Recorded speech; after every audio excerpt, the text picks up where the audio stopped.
Hallo und herzlich willkommen zu einem Video aus aktuellem Anlass mit einem etwas stärkeren Fokus, als es normal der Fall ist. Gestern ist erschienen unser brandheißes Böker Sommer Special 2025 und der ein oder andere wird es wissen, wir haben im Special jede Menge Artikel, entweder Auslaufartikel oder Ladenhüter, die einfach in Stückzahlen auf Lager liegen, die ganz von alleine nicht mehr so abfließen. Deswegen mit satten Rabatten versehen, bis zu 76% Rabatt, aber das ist noch nicht alles. Wir haben uns entschieden heute für dieses Video, wir legen noch mal einen drauf und haben über 100 weitere Artikel mit krassen Rabatten versehen und ein paar davon stellen wir euch heute mal vor. Wir fangen an mit dem Böker Plus Kyoto. Ist ein klassisches Einhandmesser mit einem gefrästen Clip. Relativ hochgezogenen Flachschliff, würde ich sagen ziemlich leicht, Flipper mit einer ziemlich guten Performance. Hochelegant, reduziertes Design. Generell kann man zu diesen Messern, die hier auf dem Tisch liegen, sagen, es gibt eigentlich zwei Kategorien. Messer, die von Anfang an gefloppt sind, sowas gibt's. Die finden dann aber trotzdem liebhaber für irgendeinen Preis. Und Messer, die lange Zeit Topseller waren und dann irgendwann durch verschiedene Preisrunden, dass einfach Preise, Produktionskosten, Materialkosten gestiegen sind, irgendwann einfach aus dem Markt waren. Und das Kyoto hier, das war wirklich lange Zeit ein großer Topseller. Ich finde, es ist so eine Art Deko-Design, ist sehr reduziert, sehr schick. Was mir an dem Messer immer extrem gut gefallen hat, war der Clip, der gefräste, symmetrische Clip, der für ein Messer in dieser Preisklasse immer ziemliche Leistung, ziemlich ungewöhnlich ist. Ein richtig schickes, schlankes Ding. Stahl D2 Inhouse-Design und ich glaube, wichtig ist schon, dass wir die Preise noch sagen. Genau, also UVP bei dem Modell, aktueller Verkaufspreis liegt oder lag bei 83,95 € und jetzt 45% Rabatt. Aktuell gibt es das für 45,95 €. Das ist hier ganz unglaublich. Bill & Ted Operator. Ja, sag mal was zum Namen. Bill & Ted Operator, ich wusste, dass ich das machen muss. Wer kennt diesen Roman nicht? Bill & Teds verrückte Reise in die Zukunft von, wie hieß der Mann noch, Herrick, verfilmt mit Keanu Reeves in einer frühen Rolle. Und was soll ich sagen? Ich dachte hier, wir haben hier Keanu drauf gelasert in die Serie. Ernsthaft, Leute? Naja gut, der Designer ist Keanu Alfaro. Da kommen seine Namen her für die Stücke und dann macht das alles wieder ein bisschen plausibel.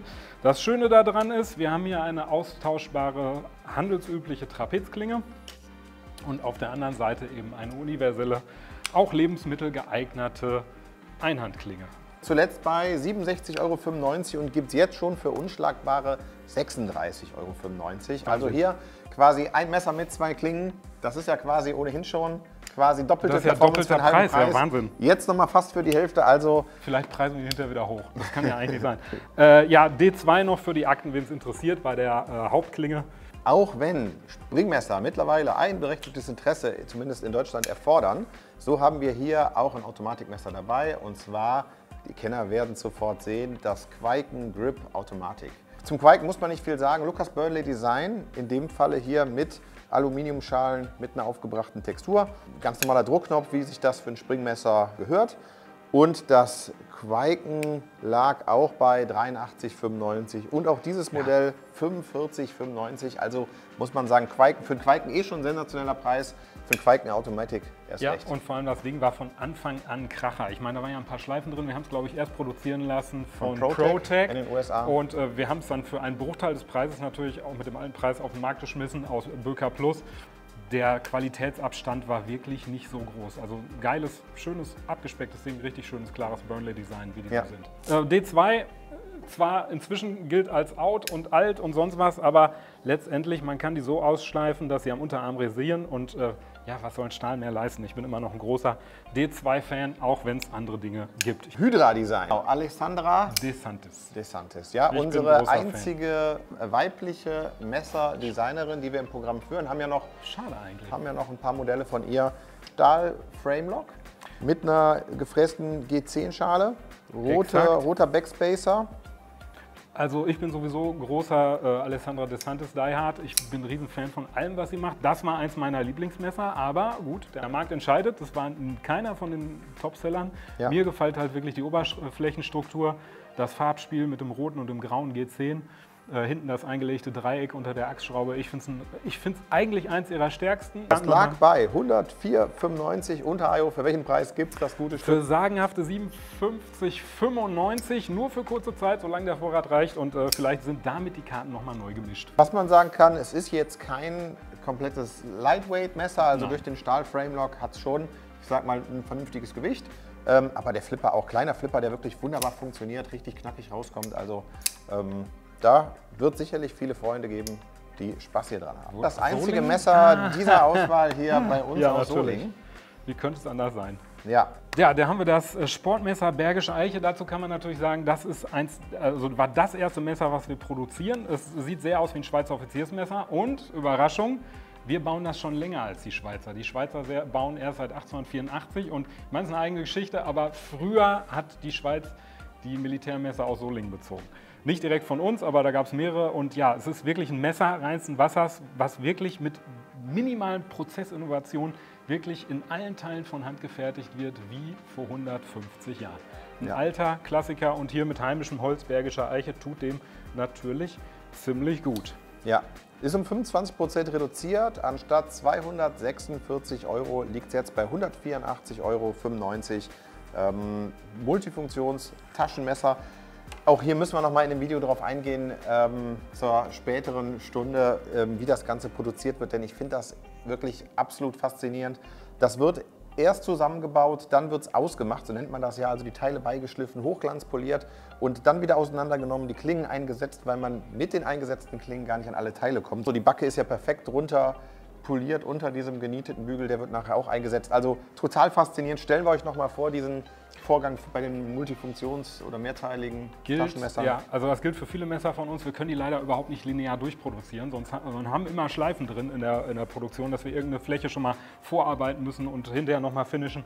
Kommt einfach mal vorbei, wir machen ja dafür extra die Betriebsbesichtigung und guckt euch das alles mal an, wie ein Messer. Bitte entschuldigt, dass wir heute hier so durchhasseln, aber wir haben einfach viel zu viele Produkte hier im Sale und wollen euch einfach eine möglichst große Anzahl näher bringen. Deswegen auf zum nächsten Modell, Ayo. Elso-Folder, komm, das ist sowas, da sagtest du, da steckte von Anfang an so ein bisschen der Wurm drin, wenn ich es richtig mich erinnere. Weiß ich nicht, ich kann sagen, also ich kann mich an viele Modelle, die hier am Tisch liegen, noch auch an die Entwicklungsarbeit erinnern. Das war ein Produkt, ja, also das ist natürlich, ich sag mal, ein solider Folder, aber der hat mich nie gecatcht, auch während der Entwicklung nicht. Das sagst du irgendwie immer bei den Modellen, die nicht laufen. Ne? Das ist ganz komisch. Na, in dem Falle, weil, wie soll man sagen, er differenziert sich nicht stark genug. Also es ist ein schönes Modell, absolut. Also damit kann man nichts falsch machen. Tatsächlich, ich glaube, heute würden wir wieder ein bisschen, ich finde es wirklich wunderschön auf seine Weise, aber heute, wir sind noch mehr picky. Wir würden, wenn wir so lange an einem Messer rumgedoktert haben, würden wir es wahrscheinlich heute schon gar nicht mehr machen, aus Prinzip.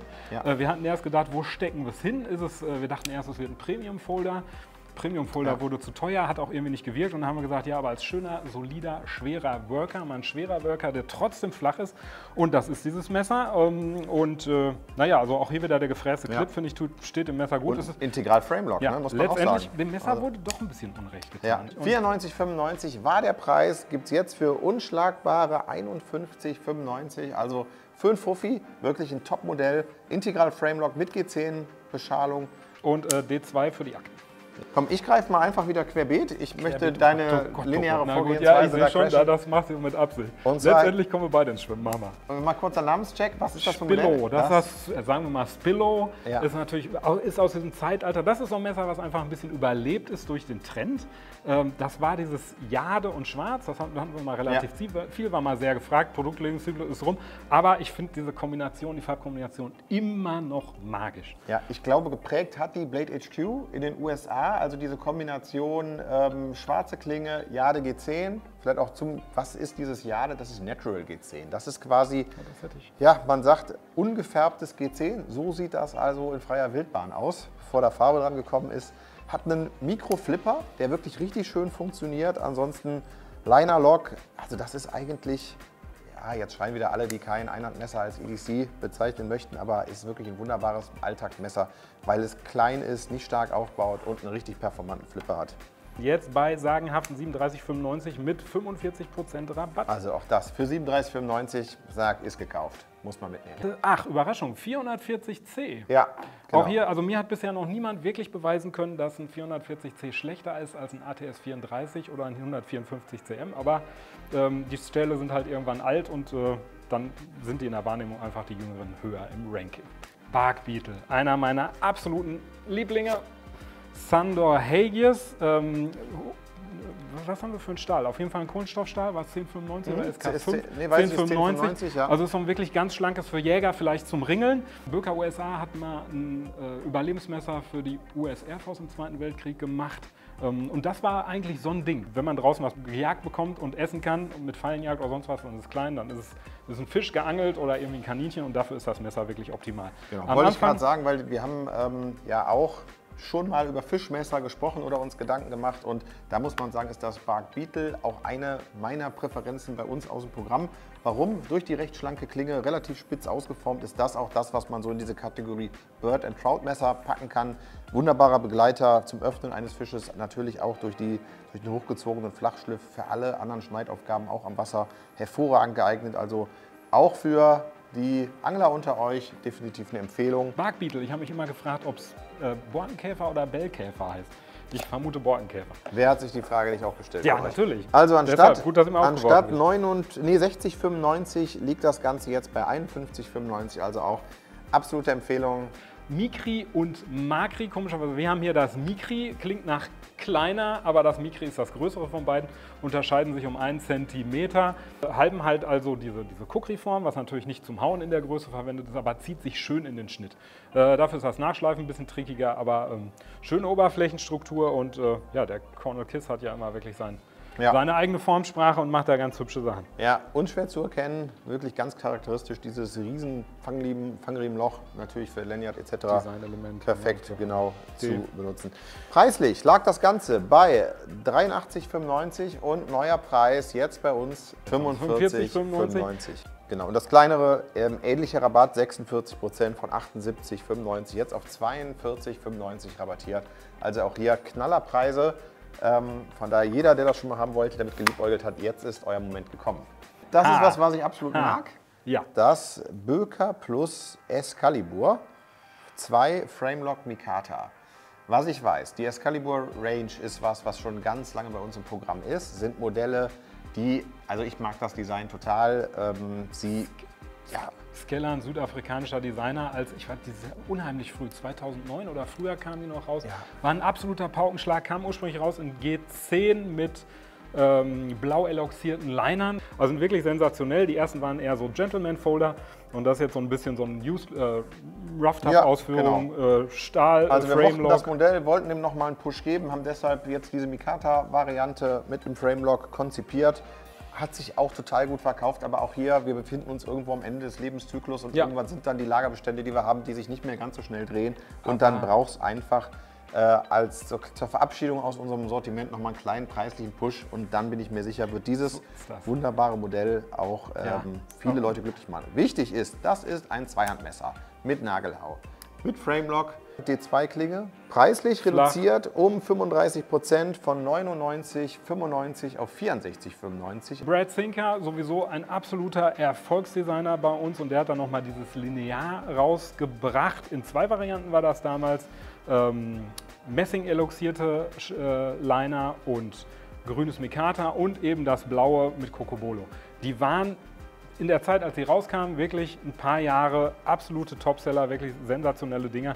Ich konnte mich persönlich, und das gilt bis heute, nicht entscheiden, welches von beiden mir besser gefallen hat, welche Variante. Geht mir genauso. Wir haben jetzt hier den Cocobolo und was haben wir? VG10. Ein schickerer Stahl für ein schickeres Messer. Passt ganz gut. Genau. Lag preislich bei 131,95, jetzt für 72,95 und wie der Hajo schon sagt, auch hier, also es ist super leicht, es hat einen richtig performanten Flipper, also auch ein Modell, welches man eigentlich lieben muss. Jesper Voxnes, sowieso ein Erfolgsdesigner, dänische Designschule, die sich ja stark ans Bauhaus angelehnt hat. Hatten wir mal in Eigenfertigung, war dann einfach nicht mehr marktgerecht vom Preis her. Wir haben es in Böker Plus verschoben. Und was mir gefällt, es liegt einfach petzig in der Hand. Es hat einen richtig soliden, massiven Klingenrücken, aber durch den hohen Anschliff und Hohlschliff ist es einfach sauscharf auf der Schneide. Also das ist ein Messer, es gibt eigentlich nichts, was man damit nicht machen kann. Und das ist wirklich, eine richtig schöne Kombi aus einer wirklich sehr ordentlichen Klingenstärke und dann in Kombination mit einem Hohlschliff. Also stabil, trotzdem richtig schneidig. Wieder einer der Favoriten hier auf dem Tisch für mich auf jeden Fall. 35% reduziert von 94,95 auf 61,95. Okay, was haben wir denn hier drüben aus der Böker Magnum? Also hier, das war sowieso schon von vorn, auch schon zum alten Preis ein Knaller. Das ist eben die Magnum Advanced Serie. Und da wollten wir halt in Magnum die Schippe drauflegen. Es hat eigentlich das Magnum-Preis mit einer Böker Plus Qualität. Das ist eben 440C anstelle von 440A. Das hat das Nylon-Etui dabei und war ursprünglich schon nur zum sagenhaften Preis in dieser Funktionalität von 29,95. Ja. Was also wirklich in der Ausstattung bei uns eine Preisleistung ist. Kommt mit Aluminiumgriffschalen. Exakt. Einhandöffnung, Liner-Lock mit demontierbarem Thumbster, Daumenpin.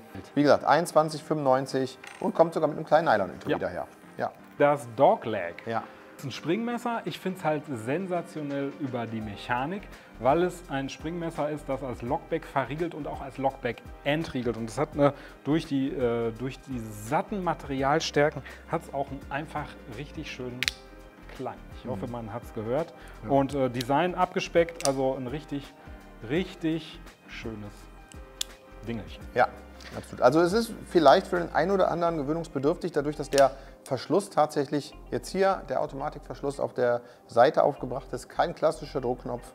Besonderheit hier ist auf jeden Fall der Clip.